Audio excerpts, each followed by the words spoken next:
देखिए, रेसलर के साथ जो भी हो रहा है वो तो पूरा हिंदुस्तान देख रहा है। आप देख लीजिए जिस ब्रिजभूषण सिंह के ऊपर ये पॉस्को एक्ट लगा हुआ है। पॉस्को एक्ट जो आप समझते हैं ना, 6 महीना नॉन बेलेबल सेक्शन, उसमें कोई बेल नहीं है। और वो खुलेआम घूम रहे हैं, हर जगह जा रहे हैं। नए संसद भवन में भी शायद वो गए, वो उस कैमरा से सेल्फी भी ले रहे हैं। तो ये न्यू इंडिया है। मोदी जी ने बोला ना न्यू इंडिया, ये हकीकत में न्यू इंडिया है। समझ रहे हैं ना कि जो बहन बेटी, माँ बेटी, बेटी बचाओ बेटी पढ़ाओ का नारा देने वाली सरकार, आज सबसे बड़ी हिंदुस्तान के लिए शर्म की बात है कि जो तिरंगा था उनके हाथ में, वो तिरंगा रास्ते पे ज़मीन पे गिर गया। उसके ऊपर पुलिस, उसके ऊपर पुलिस, मतलब बेटी को किस तरह घसीटा जा रहा है। बेटी बचाओ नारा देने वाली सरकार बेटी घसीट के मतलब ले जा रही है। उसके मतलब कपड़ा फट जा रहा है, कुछ भी हो, मर जाए, कोई परवाह नहीं है।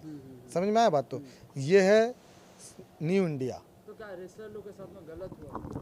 देखिए, रेसलर जब वो मेडल लेके आती है तो आप उसके भक्त बन जाते हैं। बहुत अच्छा काम किए, पीठ ठपठपा रहे हैं, सेल्फी ले रहे हैं, तब उस टाइम आपको समझ में नहीं आया? उस टाइम में पूछना चाहिए ना, जो भक्त लोग, इससे पूछिए कि अभी कहाँ है। जब एक बेटी को देश की बेटी को दरकार है तो मोदी जी अपने संसद भवन में भेजिए। कम से कम कितने दूरी पे है? 2 मिनट के लिए चले आते, बेटी से भी मिल लेते। चलो जो भी है तुम्हारा, बैठ के हम लोग बात करके ये मसला को क्लियर करेंगे। लेकिन उनको कोई 7 घंटा भी नहीं लगा, 7 मिनट भी नहीं लगा, बेटी के ऊपर FIR भी हो गया और जितने सबको घसीट के अरेस्ट भी हो गया। वही ब्रिजभूषण सिंह को देख लीजिए आप, खुलेआम घूम रहा है। पॉस्को एक्ट का मतलब है रेपिस्ट, जो रेप करता है उसके ऊपर लगता है, भले ही हाँ वो उसके ऊपर ये केस होता है। आप नॉर्मल देख लीजिए, कुछ किसी के ऊपर हम लोग थाना वाना में, जो लोकल थाना में अगर ये केस होता है तो संग पुलिस एक्शन लेके उसको ले आती है। 6 महीना तो कोई बेल ही नहीं है।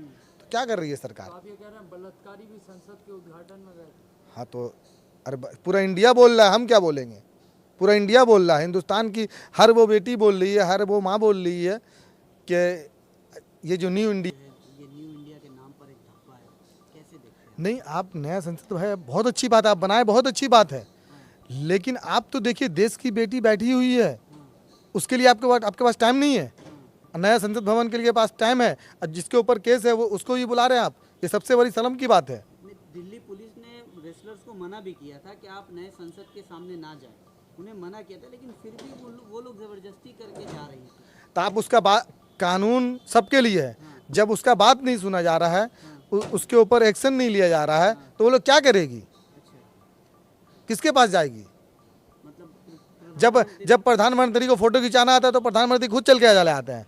अभी जो वही बेटी जो रास्ते में बैठी हुई है, उनके पास 2 मिनट भी टाइम नहीं है जो चले जाए उसके पास। दिल्ली पुलिस के व्यवहार को किस तरह देखते हैं आप? देखिए, पुलिस जो होती है ना, कठपुतली होती है। अभी बीजेपी की सरकार है, बीजेपी जो बोलेगा उनको करना होगा। ये हर स्टेट में देखिएगा आप, ये हर जहाँ जिसकी सरकार होती है, बोलते ना गांधी जी के 3 बंदर थे। समझ आया ना बात? पहला बंदर जो कौन था? जो देखता नहीं था। और दूसरा जो है मंत्री लोग है, जो कुछ नहीं सुनता है। और तीसरा जो पुलिस है, जो देखता है बेचारा सब कुछ है लेकिन कुछ नहीं कर पाता है। मतलब एक बंदर आप कहते हैं? नहीं मतलब मैंने एग्जाम्पल दिया, गांधी जी के 3 बंदर थे। एक तो बहरा हो जाता है, कोई सुनता नहीं है। दूसरा जो है सब कुछ दिख रहा है फिर भी बेचारा कुछ कर नहीं सक रहा है। तो वही अभी मंदिर का उद्घाटन हुआ, पूरे विश्व में नाम हुआ भारत का, प्रधानमंत्री मोदी ने किया, तो आप खुशियाँ मना? अरे हम तो बोल रहे हैं बहुत अच्छी बात है, कीजिए ना। एक संसद क्यों, पूरे आप घूम के पूरे हर जगह कीजिए। लेकिन बेटी जो रास्ते में बैठी है उसके लिए भी तो टाइम होना चाहिए आपको। बेटी का मतलब बेटी बचाओ बेटी पढ़ाओ, वो नारा खत्म हो गया आपका क्या?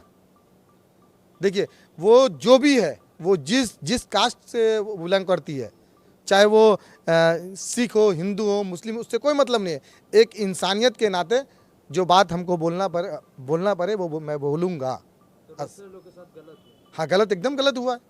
क्यों, आपको नहीं लगता गलत हुआ है क्या? अच्छा, एक IPS ने आज रेसलर्स को, देश के जो पहलवान है, जो वरिष्ठ पहलवान जिन्होंने कई मेडल्स लाए हैं, देश का नाम रोशन किया है, उनको लेकर बहुत गलत एक बयान दिया एक आईपीएस ने, कहा है कि मैं मतलब आपको जान से मरवा दूंगा और आपको ख़त्म करवा दूंगा। इस तरह के बयान को आप कैसे देखते हैं? तो ये है, वही तो मैं बोल रहा हूँ आपको कि जहाँ पे जिसकी सरकार है, जो सरकार बोलेगी वही वर्ड उन लोगों का होगा। आज अगर एक आईपीएस रेंज का ऑफिसर ऐसा बात करता है तो आम आदमी कहाँ जाएगा? क्या अगर उनकी बेटी या उनकी बहन के साथ ऐसा होता तब भी वो यही बात बोलते? अच्छा, एक समूह ये भी कह रहा है कि 1 साल 2 साल पहले जब एनआरसी का मामला चल रहा था तो बजरंग पुनिया ये लोग एनआरसी के फेवर में थे, यानी सरकार जो एनआरसी करनी चाह रही थी उसके फेवर में थे। तो एक समूह ये कह रहा है कि उनके साथ आज जो हो रहा बिल्कुल ठीक हो रहा है। देखिए, ये दुनिया है, ये दुनिया है। अगर हम गलत करेंगे ना तो मेरे साथ गलत होगा। जो उस टाइम वो वर्ड इस्तेमाल किए थे, आज उनसे जाके पूछिए कि आज आपके साथ क्या हो रहा है। आज उनके दिल से पूछिएगा तो अपने आप को मतलब अपना गलती स्वीकार करें कि हमने गलत वर्ड इस्तेमाल किया था। अच्छा, आज लोग ये नहीं कहेंगे क्योंकि बजरंग पुनिया ने ही कहा था कि 500 रुपये में जो शाहीन बाग पर औरतें बैठी हुई है 500 रुपये लेकर बैठी हुई है, और ये आपके समूह को ही कहा गया था। देखिए, हमारे हजूर सल्लल्लाहु अलैहि वसल्लम ने फरमाया कि अगर कोई मुसीबत में कोई भी कौम हो तुम उसके लिए खड़े हो जाओ। तो हम लोग उस कौम से बिलोंग करते हैं, हम उस हजूर सल्लल्लाहु अलैहि वसल्लम को मानते हैं, हमारे लीडर हजूर सल्लल्लाहु अलैहि वसल्लम है। तो हम उनको माफ करते हैं। हाँ, क्योंकि वो टाइम उस पीरियड में बोल के निकल गए, लेकिन हमारे हजूर सल्लल्लाहु अलैहि वसल्लम हमारे जो लीडर है तो हम तो उसकी राह पर बताए हुए रास्ते पे चलते हैं। तो हमारे सल्लल्लाहु अलैहि वसल्लम ने बताया कि अगर देश की कोई भी हो, कोई भी कास्ट हो, अगर वो तकलीफ में है तो तुम उसके लिए जाके खड़े हो जाओ। तो अगर वो देश तकलीफ में है वो, तो हम लोग उसके लिए खड़े हो। क्या बोला नहीं बोला छोड़ दीजिए, बात की बात है। अगर वो वर्ड अगर बोला है तो उसके लिए वो रास्ते बैठे हुए हैं। एक तरह से देखिए, उसका गलती का प्रायश्चित वो खुद कर लिए होंगे कि अगर हम किसी को गलत बोलते हैं तो हम रेडी रहें वो गलत का इंजाम भुगतने के लिए। घूम के आएगा, ये दुनिया है। अगर आप किसी के साथ भी गलत कर रहे हैं ना, किसी को भी गलत बोल रहे हैं ना, दिल्ली पुलिस की लाठी को किस तरह? देखिए, सबसे पहली बात तो मैं शुरू से शुरुआत करूंगा। हम भारत के संविधान से चलते हैं। भारत के जो वासी हैं वो संविधान से चलते हैं। जब 2019 में जब पहला वाक़या आया था एनआरसी सीए का, तब उसमें अधिकतर माइनॉरिटीज़ में भी जो एक पर्टिकुलर समुदाय है मुस्लिम लोग रास्ते पे थे। तो उनको पाकिस्तानी, अफ़गानिस्तानी, तालिबान और आईएसआईएस से जोड़ दिया गया था कि ये लोग आतंकवादी हैं, ये एनआरसी सीए के खिलाफ जा रहे हैं। उसके बाद कोरोना आया। कोरोना के बाद में हमने दूसरा मुद्दा उसी जंतर मंतर के ज़मीन में देखा, खालिस्तानी वाला मामला। खालिस्तानी मैं इसलिए बोल रहा हूँ कि था तो वो किसानों का मामला, लेकिन जैसे इनको आज टेररिस्ट घोषित कर दिया गया था, सिख लोगों को खालिस्तानी घोषित कर दिया गया था। फिर उसके बाद हमने अभी तीसरा वाक़या देखा पहलवानों का, जिसमें कल जो है एक ऐसा शर्मनाक घटिया वाक़या हुआ जिनके ऊपर में पुलिस लोग ने लाठीचार्ज किया। ये पुलिस इतना कुछ मैटर बढ़ता नहीं अगर ये पुलिस जो है एफआईआर दर्ज करती और कानूनी कार्यवाही भूषण के खिलाफ अगर ये शुरू कर देती, तो ये कल जो वाक़या हुआ ये होता नहीं। इन तीनों से घटनाओं से पहले घटना हुआ था 2014 के आसपास में, उनका नाम था अन्ना हज़ारे। जब वो बैठे थे धरना में तो बीजेपी के बड़े बड़े नेता मंत्री, ये जो होने वाले नेता मंत्री थे 2014 में जिन्होंने शपथ लिया, वो जा के अन्ना हज़ारे से मिलते थे और बोलते थे ये बहुत गलत हुआ। तो क्या अभी सही हो रहा है या अभी गलत हो रहा है, या जब उस टाइम जो हुआ अन्ना हज़ारे के साथ में हो रहा था वो सही था या वो गलत था? कोई भी बीजेपी का एक छोटा से छोटा लीडर, बड़ा तो आप छोड़ दीजिए, कोई ये मुझे एक्सप्लेन कर दे, नहीं कर सकेगा। जहां सवाल है दिल्ली की पुलिस, वो पूरे होम मिनिस्टर अमित शाह के हाथ में है। दूसरी बात ये है कि वहाँ जो भी वाक़या हो रहा है वो बीजेपी के बड़े बड़े लीडरों के क्या बोलते हैं अनुमति और ऑर्डर पे हो रहा है। किसी का हिम्मत नहीं है। जैसे आपने, मेरे भाई ने एक दो सवाल किया कि आईपीएस ऑफिसर ने इतना बड़ा जो बात कह दिया, देखिए आईपीएस ऑफिसर वो अपना ड्यूटी कर रहे हैं, जब तक उनको ऊपर से ऑर्डर नहीं आएगा वो कुछ कर नहीं सकते। जाहिर सा बात है, उनको ऑर्डर आया तभी उन्होंने ये स्टेटमेंट दिया कि वो जड़ से ख़त्म कर देंगे, सबको मार देंगे, जान से मार देंगे। जब आप ओलंपिक का गोल्ड मेडल लाते हैं, जाके बाहर विदेशों में हिंदुस्तान का नाम रोशन करते हैं, तब आप 56 इंच का सीना दिखाते हैं कि ये मेरे हिंदुस्तान के लोग हैं। अब आपके हिंदुस्तान के वही लोग सड़कों में मार खा रहे हैं, लात जूता खा रहे हैं, तब आपको शर्म नहीं आ रही है? ज़रा से 1 मिनट जाके आप वहाँ बैठे या कम से कम अपनी भैया मन की बात ही में उनको जिक्र कर लें कि भाई हम आपका मैटर देखेंगे, तो ये मैटर तो वहीं ख़त्म है। आप तो उनको ऐसे इग्नोर कर रहे हैं कि जैसे दूध में गिरा हुआ एक मक्खी उसको उठाया और देश से बाहर फेंक दिया। जब वो सुरक्षित नहीं है तो आम आदमी, मैं, आप, कौन सुरक्षित है? अच्छा, सेंगुल एक जो नई चीज़ को लाया गया संसद में, जो उससे पहले एक म्यूजियम में रखा गया था, उसका मतलब ये होता है कि पावर ट्रांसफ़र करना। और लोग, एक समूह ये कह रहा है कि मोदी जी ने खुद के पावर को खुद को ही ट्रांसफ़र किया है और उसी पावर का गलत इस्तेमाल कर रहे हैं। क्या कहेंगे? देखिए, हम लोग में एक बात है ना कि इंसान के बारे में पता कब चलता है, या तो उसके पास में बहुत सारा पैसा आ जाए या बहुत सारा पावर आ जाए। और सबके पास में पैसा पावर आने से ना कोई सही दिमाग से चले, इसकी गारंटी नहीं है। तो हमारे प्रधानमंत्री के पास में जितना पावर आ गया ना, वो कहीं ना कहीं बौखला गए। बोलना तो हमें नहीं चाहिए, हमारे प्रधानमंत्री हैं, लेकिन वो बौखला गए। उनको क्या करना है नहीं करना है वो उनको कुछ समझ में नहीं आ रहा। बस वो एक ही राजनीति पे कर रहे हैं, हिंदू और माइनॉरिटी। हिंदुओं को ये दिखा रहे हैं कि तुम खतरे में हो। 70-75% जो लोग इस दुनिया में रह रहे हैं उनको जता रहे हैं कि तुम खतरे में हो। किससे खतरे में हो भाई? ये 20%, 17%, 18% के लोगों से खतरे में। ये जो मोदी जी जितना भी कुछ कर रहे हैं वो अपने पावर का, सबसे पहला बात तो मिसयूज़ कर रहे हैं, और वो दूसरी काम जो कर रहे हैं वो लोगों को बेवकूफ़ बना रहे हैं, जाति और धर्म के नाम पे बंटवारा कर रहे हैं। लेकिन इसका बैरियर तो मोदी जी ने संसद के ओपनिंग में नहीं रखा, क्योंकि मुसलमान के एक मौलाना से उन्होंने सूरह रहमान की तिलावत करवाई और साधुओं से पाठ करवाया और अलग अलग धर्मों के लोगों से। आप कह रहे हैं कि ये बैरियर रख रहे हैं?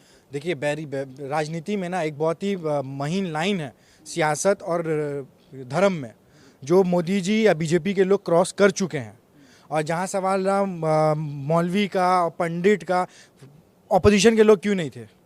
आप देश को एक करने मांगते हैं तो ऑपोजिशन के लोग क्यों नहीं थे? क्यों बड़े बड़े नेता या जो भी हैं, चलिए आपका कांग्रेस से रंजिश था, तो बाकी के जितने भी जो क्या बोलते हैं देश के, चाहे टीएमसी पार्टी हो या आरजेडी हो या बिहार के जेडीयू हो, वो लोग सब क्यों लेटर लिख के उन्होंने ये कहा कि हम पार्लियामेंट में ओपनिंग में नहीं आएंगे? आप उनको इकट्ठा करते। और जहाँ सवाल आपका जो मुसलमान पूजा पाठ भी कराया, कुरान शरीफ भी पढ़ाया, तो भाई बीजेपी में तो बहुत सारे मुसलमान नेता भी हैं जो बिक चुके हैं, जिन्होंने अपने ईमान और धर्म को जो बेच दिया। तो फिर इसमें कोई बात ही नहीं है, चाहे वो मौलवी को लाएं कि पंडित को लाएं। यहाँ मकसद है देश को जोड़ने की बात हो रही है, सब पार्टियों को, सब जाति धर्म को जोड़ना है। भव्य इमारत का इनॉग्रेशन के पूरे देश में ना, दुनिया में नाम हो रहा है, तो आप इसको हाँ, देश में नाम हो रहा है, दुनिया में नाम हो रहा है, वो हो रहा है तो आप बता रहे, तो आज तक में हो रहा है, जी न्यूज़ में हो रहा है। आप उठा के बीबीसी का न्यूज़ चैनल खोल के देखिए ना, फॉरेन का न्यूज़ आप देखिए ना उठा के, कि कितना नाम हो रहा है और कितना थूथू हो रहा है, कितना वाहवाही हो रहा है। ये आप लोग जैसी फॉरेन का न्यूज़ मीडिया खोलिएगा, आप लोग को जवाब वहीं मिल जाएगा कि ये हिंदुस्तान हमारा, हमारे प्रधानमंत्री के अंडर में कितना आगे गया और कितना नीचे गिरा। जिस वक्त पहलवानों पर लाठी बरसा रही थी, उन्हें घसीटा जा रहा था रास्तों पर, पुलिस ये कह रही है कि देश के गर्व की बात थी, इसीलिए उन्हें मना किया जा रहा था, और मीडिया भी कहीं ना कहीं उस चीज़ को इग्नोर कर रही है।